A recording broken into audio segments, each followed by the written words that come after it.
अवधूत चिंतन श्री गुरुदेव दत्त. नमस्कार, मी दीपाली.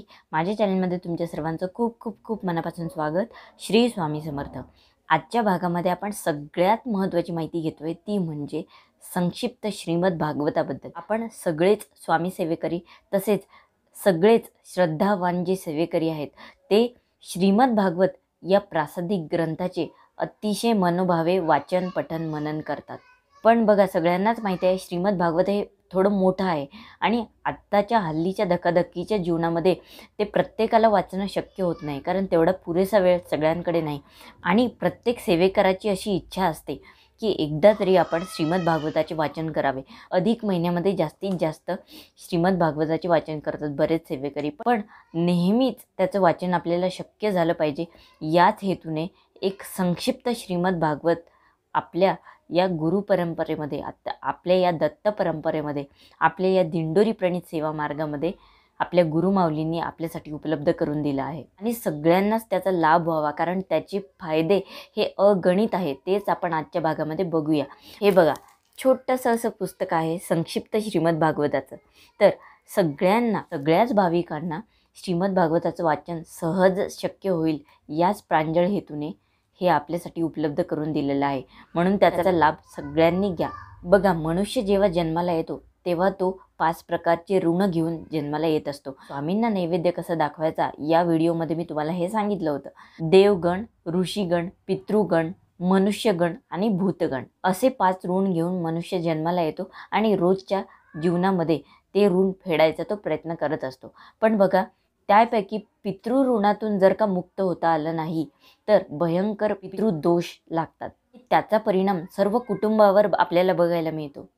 आणि त्याच पितृदोषावर सर्वात प्रभावी असा हा एक उपाय आहे, सर्वात रामबाण उपाय, की हे श्रीमद भागवताचं पठण करणं. बघा, आपल्या गुरुमाऊलींनी आपल्याला एकदम कमी किमतीमध्ये सहज उपलब्ध हे करून दिलं आहे.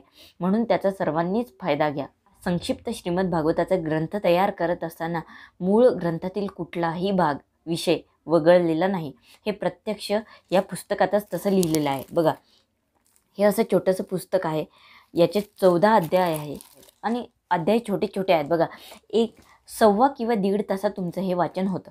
आता बघा, आपल्याला काय करायचं आहे. बघा, सगळ्यात महत्त्वाची गोष्ट मी तुम्हाला आता सांगते, की जेव्हा एखादी स्त्री, एखादी मुलगी लग्न करून सासरी जाते तेव्हा तिच्या माहेरच्यांचे दोषसुद्धा ती नवीन घरामध्ये घेऊन जात असते. तिचे पितृदोष हे तिच्यासोबतच असतात. तर अशा माहेरच्या आणि सासरच्या दोन्हीकडचे पितृदोष घालवण्याची सगळ्यात मोठी शक्ती ही श्रीमद भागवतामध्ये आहे. दर एकादशीला तुम्ही संपूर्ण श्रीमद भागवताचं पारायण केलं पाहिजे. प्रत्येक एकादशीला संपूर्ण म्हणजे 1 ते 14 अध्याय म्हणजे 1 पाठ असं आपल्याला संपूर्ण या पुस्तकाचं पारायण करायचं आहे, वाचन करायचं आहे. दुसरी गोष्ट अशी की तुम्ही याचं अनुष्ठानसुद्धा करू शकता. तुम्हाला किती पाठ करायचे आहेत त्यानुसार तुम्ही 11 करू शकता, 21 करू शकता, 51 करू शकता. तुमच्या यथाशक्तीनुसार तुम्ही याचं पारायण करू शकता. तुम्ही एखादा कलश स्थापित करू शकता किंवा तुमच्या घरात ऑलरेडी जर का कलश स्थापन केलेला असेल तर आपोआपच अनुष्ठान घडतं. याची सांगता देखील खूप सोपी आहे. शेवटच्या दिवशी फक्त तुम्हाला बाळकृष्णाला गोपालकाला करायचा असतो. मला सांगा, 1-1.5 तास तुम्ही कुठे नाही घालवतो. तुम्ही टी व्ही बघता, मोबाईल बघता, 1.5 तास तर सहज काढू शकता. आणि इतक्या पितृऋणातून जर तुम्ही मुक्त होणार असाल तर का कोणी ही सेवा करायची नाही. सर्व घराण्याला त्याचे दोष असतात. बघा, आपले जे अडकलेले कामं असतात, ज्या गोष्टी असतात, त्याला हे एकमेव मोठं कारण असतं पितृदोषाचं. बघा, लग्न होत नाही, संतती प्राप्ती होत नाही, आर्थिक चणचण असते, कर्जबाजारीपणा, हे सगळ्या गोष्टी पितृदोषाचंच लक्षण असू शकतात. तर हाच त्याच्यावर खूप मोठा उपाय आहे. यात आणखी एक गोष्ट अशी की तुम्ही जर का संकल्पित करत असाल तर तुम्हाला परान्न वर्ज्य आहे, त्याचप्रमाणे ब्रह्मचर्य तुम्हाला पाळावं लागेल. कारण संकल्पित कुठलंही सेवा असेल तर त्यात हे सगळं आलंच. हे बेसिक असे नियम आहेत जे आपल्याला संकल्पित सेवेमध्ये पाळायचे असतात. आता बघा, सगळ्यात महत्त्वाची सेवा की बघा, ज्यांना प्रखर पितृदोष सांगितला आहे, ज्यांना कालसर्प, नारायण नागबली अशा मोठ्या मोठ्या पूजा सांगितल्या असतात, ज्यांना प्रखर पितृदोष असतो, त्यासाठी सगळ्यात महत्त्वाची सेवा आहे की या श्रीमद भागवताचे तुम्ही 108 पारायण करा. बघा, फक्त फक्त 108 पारायण तुम्हाला करायचे आहे. 108 जर पारायण तुम्ही केले तर तुम्हाला ह्या कुठल्याच प्रकारच्या पूजा सेवा करायचं काम नाही. इतकी मोठी शक्ती या श्रीमद भागवतामध्ये आहे.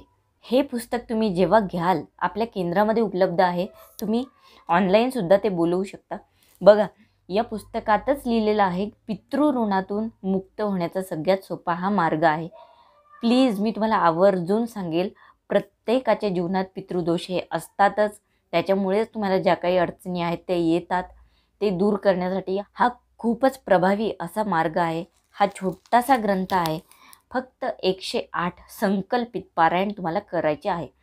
108 पारायण सुरू करण्याच्या पहिले विधिवत संकल्प करायचा आहे. तुमची इच्छा प्रकट करायची आहे. तुमचा पितृदोष कमी होईल अशी प्रार्थना देवाला करायची आहे. आणि ही सेवा स्वामींच्या चरणी रुजू करतोय आपण, असं स्वामींना विनंती करायची आहे.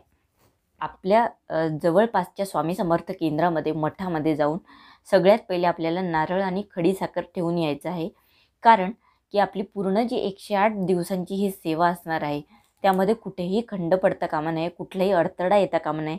म्हणून आपल्याला सगळ्यात पहिले स्वामींना नारळ आणि खडीसाखर ठेवून विनंती करून यायचं आहे. आणि दुसऱ्या दिवशी आपल्याला आपल्या घरीच संकल्प करून मग आपल्याला हे पाठ वाचन सुरू करायचं आहे. एका दिवशी तुम्ही एक पाठ करू शकता. बघा, तुम्हाला जर शक्य झाले तर एका दिवशी तुम्ही 2-3 तुमच्या इच्छाशक्तीनुसार तुम्ही करू शकता. असा काही नियम नाही की एका दिवशी एकच केला पाहिजे. पण बघा, इतक्या वेळ बसावं लागतं, त्यामुळे तुमच्या आरोग्याची सुद्धा काळजी घ्या. पाठ, मान सर्व दुखून जातं एखाद्याचं.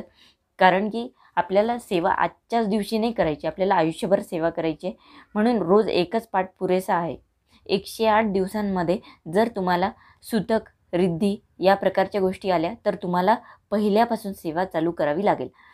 पण जर का मासिक धर्माची अडचण जर आली महिलांना, तर ते सेवा कंटिन्यू करू शकतात 5 दिवसानंतर.